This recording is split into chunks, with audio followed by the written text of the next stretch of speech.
Alors, de bons rayons de chaleur. Et si cette chaleur que Joanne Martineau espère aller rechercher dans votre cœur d'enfant, vous étiez enfant vous-même, et quand on a des situations telles qui fait que nos enfants deviennent des otages, il faut jaser avec toi.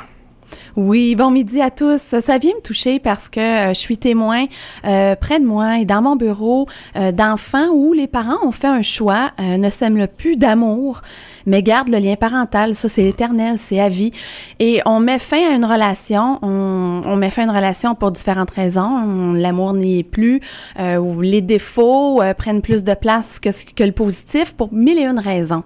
Maintenant, si je demande à chacun des parents qui a vécu une séparation, est-ce que vous aimez vos enfants? Tous, c'est l'unanimité. Mon Dieu, que j'aime mes enfants. Vous les aimez à combien de pourcents?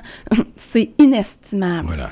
Maintenant, suite à une séparation, on peut avoir des blessures. Il y a des comportements chez nos ex-conjoints, conjointes qui peuvent être difficiles. Ils étaient présents lorsqu'on était en union. Alors, pourquoi espérer qu'ils vont changer lorsqu'on ne sera plus, nous, sous le même toit? Maintenant, je vois les enfants qui sont pris en otage. Et je demande aux parents de réfléchir. Lorsque je refuse mon enfant, je refuse d'aller une fête chez maman ou une fête chez papa qui n'était pas prévue dans ma garde. Peut-être, oui, j'avais des plans. Mais est-ce que je le fais parce que vraiment j'ai des plans ou j'ai tendance à vouloir un petit peu mettre des bâtons dans les roues? Pour mille et une raisons, ça peut être très difficile si on est une maman d'accueillir une autre femme, par exemple, dans la vie de nos enfants. D'accepter que maintenant, papa ou maman va avoir son modèle d'éducation à lui qui va être peut-être différent du mien aussi maintenant. Les vies continuent, les nouveaux conjoints s'ajoutent et il y a des souffrances qui font faire des gestes à des parents, mais les plus grands perdants, ce sont les enfants. Je sais que tu vas arriver avec des solutions dans quelques minutes et l'une des formes d'otage aussi également, c'est de traiter son enfant, de dire « Ah, t'es bien donc comme ton père. » Tout à fait. Tu me le disais tout à l'heure, donc ça aussi également, c'est un autre exemple. Midi 11, Joanne Martineau est avec nous. On veut libérer ces otages que sont les enfants que l'on aime beaucoup quand on est en séparation. Des solutions à venir après Jennifer Lopez et Caïn.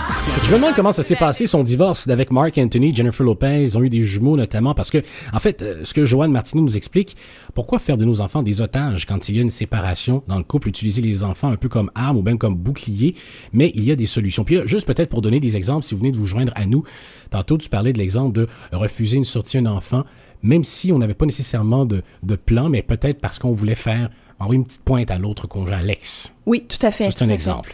Moi, je vous dirais avant d'ouvrir la bouche, est-ce que ça va être dans l'intérêt de mon enfant? C'est qui est important? C'est l'enfant d'abord.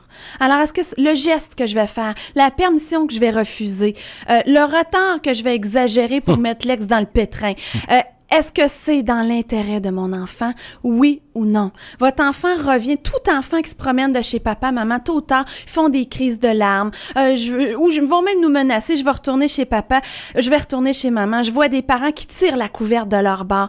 Oui, puis questionnent l'enfant pour orienter la communication, puis avoir les réponses pour dire qu'ils sont donc indispensables, sont donc mieux chez maman ou sont donc mieux chez papa. Amenez donc à la place dans l'intérêt de votre enfant. Amenez-le à s'exprimer face à papa, face à maman. As-tu pensé organisez-vous avec un modèle de communication, un journal parental qui se promène d'une semaine à l'autre. Juste d'écrire des choses encore là qui vont être dans l'intérêt de l'enfant. Demandez-vous, est-ce que c'est pour votre ego? Est-ce que c'est pour rendre l'appareil parce que vous avez souffert ou c'est vraiment par amour et par intérêt pour vos enfants? À la limite, l'autre parent a été à la limite un peu chiant, on va le dire. On peut désamorcer aussi de notre côté en faisant des actions à l'intérêt de l'enfant. Tout le temps. Gardez en cap l'intérêt de l'enfant. Ça vient vous chercher, vous êtes complètement hors de vous. Ben, allez parler avec votre chum, allez faire un sport quelconque, allez ventiler. Alors, les solutions sont vraiment tournées vers l'enfant. Et aussi, si vous avez quelque chose à vous reprocher ou du moins à vouloir régler, ben faites-le à part, à l'écart, sans utiliser l'enfant. Faites-le à part, puis cessez-moi les commentaires et que tu me fais penser à ton père et que tu me fais penser à ta mère. Mais tes filles me font penser à toi parce qu'elles sont conformes au niveau physique, ma chère Joanne Martineau. Merci beaucoup. Ça, c'est positif. Joanne Martineau, merci la vie. Merci, merci lavie.ca, puis venez me chercher sur Facebook.